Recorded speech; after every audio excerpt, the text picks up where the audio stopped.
You are tuned to ARP on the Accelerated Radio Network. It's 12 noon, and it's time to have lunch. Lunch with the Finance Bunch. Lunch with the Finance Bunch. Lunch with the Finance Bunch. Bringing money talk you can understand. And now here's your host, Miss Charline. Good afternoon, everyone. This is Miss Charline, and welcome to Lunch with the Finance Bunch. Today, we have someone in our studio that I was looking so forward to meeting. We all were. And her name is Miss Brittney Castro. And we're talking about women and finance today. Hi, Brittney. Hi, how are you? I'm good. How are you? I'm so good. This is such a great crew. Thank you. I'm having a blast already, and we barely started. That's good. That's good. We have millions of questions, but we're going to try to keep it down to a few so that people can truly get the type of financial information they need. And I love the way you communicate information. We've been watching your videos. We've been all over your YouTube. And just so I want you to just sit back, relax, and enjoy the show as we will doing the show with you. Perfect. Mm-hmm. Okay. So first up, I wanted to find out, how did you get into the financial world? What made you decide that this would be your way of succeeding? Well, I didn't know. Okay. I think that's like life in general. You kind of try things until you figure out what works. So I went to school, got a degree in business economics from UC Santa Barbara. And at the time, I actually thought I was going to be an event planner. I wanted my own business, and I thought planning parties and working with people sounded super fun until I worked for an event planner in Santa Barbara, and I realized I did not like it. Okay. I enjoyed going to parties and planning my own, but doing it for other people just didn't work for me. Right. So basically, after talking with my career counselor about some job offers I received, she kind of helped me take that leap and start with a financial advisor firm after college. And I remember talking with her and saying, I don't think I want to do it because it sounds so boring. Like, finance and math was pretty easy for me, but the thought of having to be in finance just seems super analytical and boring, and I'm just this like loud kind of outgoing person. Right. And she's like, no, try it, you might like it. So I did, basically, and I started at a financial planning firm after college, and I realized, hey, I do like this. It's finance, it's planning, it's working with people, and it's basically running your own business, because from day one I had to get clients to make money. That's I didn't right. ever have a salary. Like, I don't even know what that means, really. I've never had one in my career.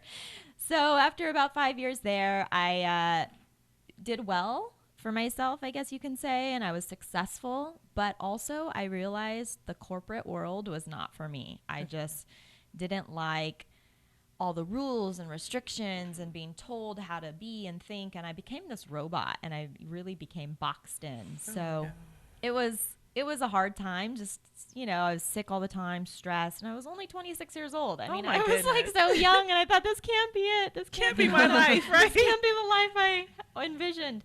So I began to just research other options, and eventually I was just brave enough to make the next leap and go to an independent firm. And after about 2.5 years there, I needed to make the next leap, which was launch my own firm. So it's definitely been a journey. And I always say that because it wasn't like I knew every step of the way, oh, this is what I'm meant to do and I'm born to do. It was trial and error and figuring it out and making mistakes and just taking the next step that have really helped lead me to where I am today. I agree. A lot of times, everyone thinks that, you're just going to have this cookie cutter plan and it's just going to work. And usually that's not the way it happens. We usually kind of try to figure it out. And when we do, we're happy because when you find what you're meant to do, you're more passionate about it, and I think that's the same thing for everybody, right? Mm-hmm. Yeah, definitely. I love the fact that you went into an industry that you initially, like you said, and a lot of people think this about finance, that it's boring and it's stiff and it's also intimidating for a lot of people. Not me, but of course not you. No.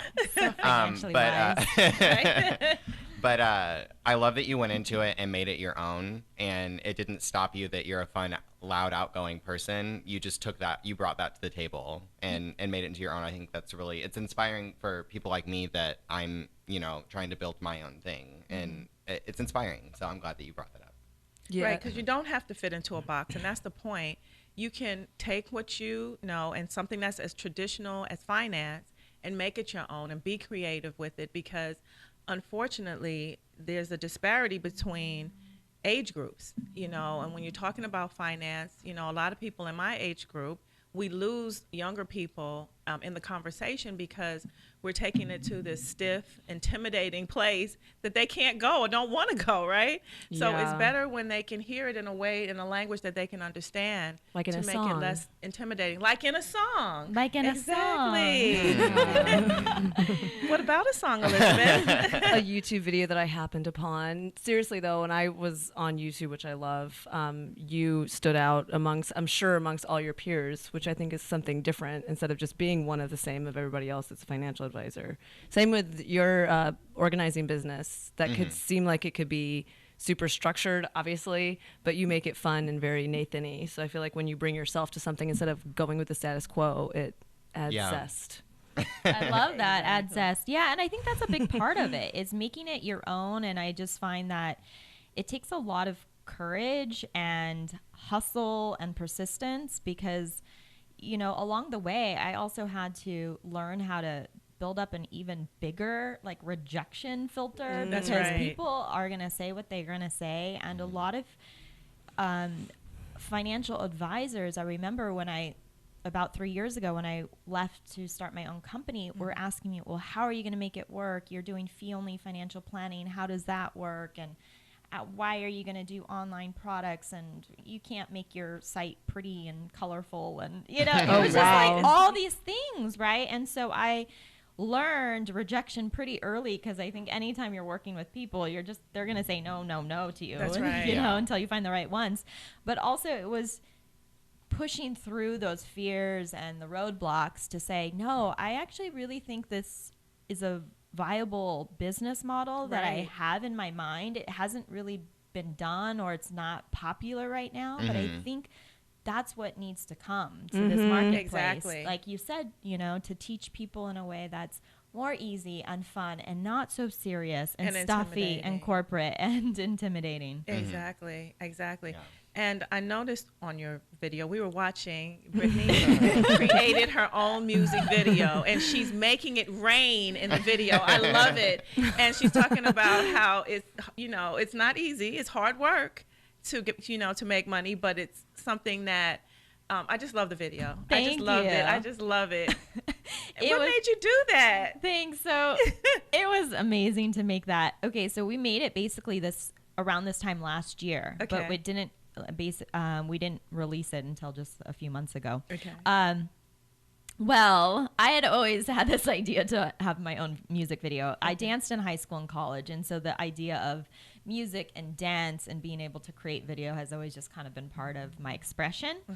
So I started working with this startup company called Next Generation here in LA to help them with some consulting and marketing and video creation. And we had been toying around with this idea to create finance videos, but make it more fun and engaging. So I brought up the idea, hey, what about a rap music video? Because honestly, if we're trying to get millennials and younger individuals to have fun with money and understand these core principles with money management, this is what they see on a regular basis, like relating to them in a way that they're used to, which is like BuzzFeed videos, music videos. I mean, I just have cousins and a nephew at this age demographic where I thought, man, you know, if we could just talk about money, fun, and make it light, that would be so cool. So basically I got the green light, and I told Tanisha, my amazing assistant, who happens to also be a singer-songwriter,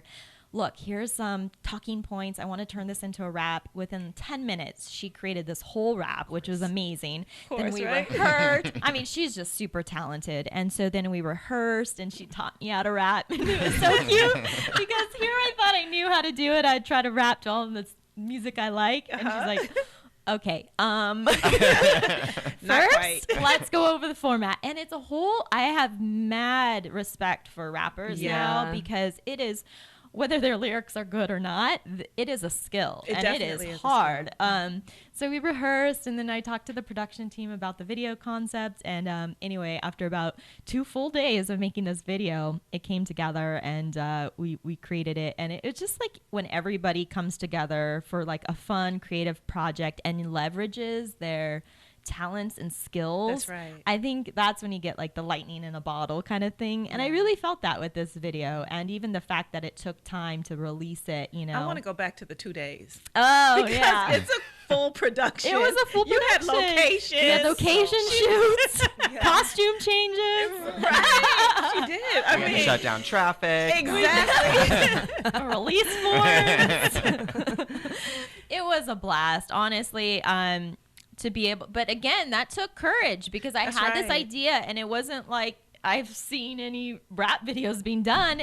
And also, I'm very serious about the profession. I don't want people to Yes. think I'm disrespecting financial planning. No. I'm a certified financial planner. I always try to have that integrity and fiduciary responsibility for clients. That's and, right. But at the same time, I thought, we're not doing anything wrong here. We're just Exactly. making a fun spoof video. So Yeah. really, if you can't understand that, then Well, you've I'm not also for done the you. groundwork, Yeah. and you've been in the industry for long enough, and you've made enough of a name for yourself to where I think it's like you can kind of do whatever you want at this point.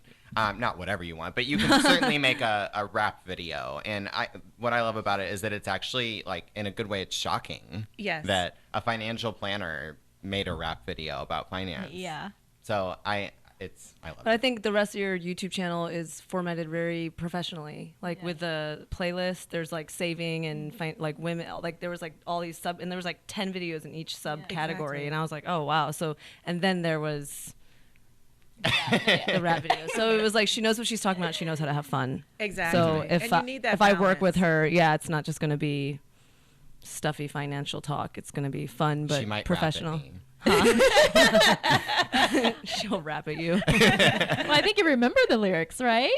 Wait, how does it go? If you want money, you have You to want work. money, you gotta work. Yeah. You gotta Yeah. work. You want money, you gotta You work. gotta work. And then she has all her cute little shopping bags, so she's doing shopping. And it's a real music video. I love it. Yeah. I do. You know, and back to your core reason for doing it, I think I admire that the most because, like you said, in that demographic, it's so hard to reach the people who we need to reach the most, which are teenagers and millennials. And it's not that everyone else doesn't count, because they do too, but you want them to start off right. Because if you start off on the right foot, usually you'll stay on the right foot. And making it less intimidating by reaching them where they are, I think is brilliant.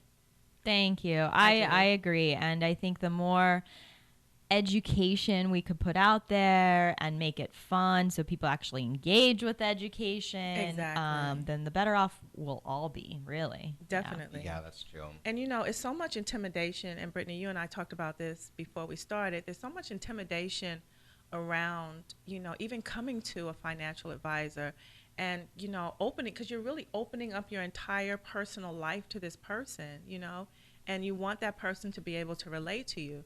And, you know, I know for myself and, you know, other people that I'm telling you in the mortgage business, you know, they come to you and they want to buy a home.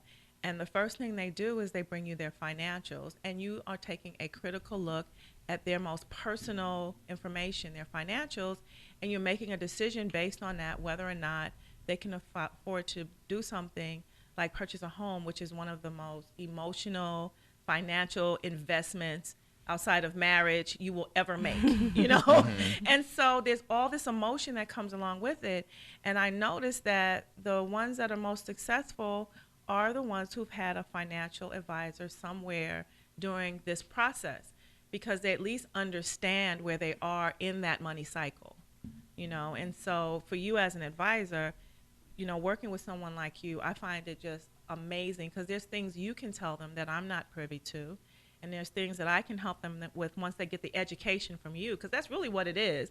It's, you know, it's a soft education in their personal finance, that one-on-one, you know, teacher that you don't get in school, you know. So when you hire an advisor, because you are hiring an advisor, you know, get someone that you can relate to. And, you know, you're so personable and relatable on so many different levels that you really transcend, you know, age groups, because you can talk to someone who is, you know, in my age group, a little more senior, you know, and then you can talk to someone who is 16 and they can totally relate to you. And that is something, that's an art, you know, and the foundation of it starts with education. That's why I thought it was most important to start with your education, so everyone knows, like you said, I'm not disrespectful to the field, you know, this is what I do as a business. That being said, I have to be able to relate to everyone who is focused on this business. So for that, I love what you do.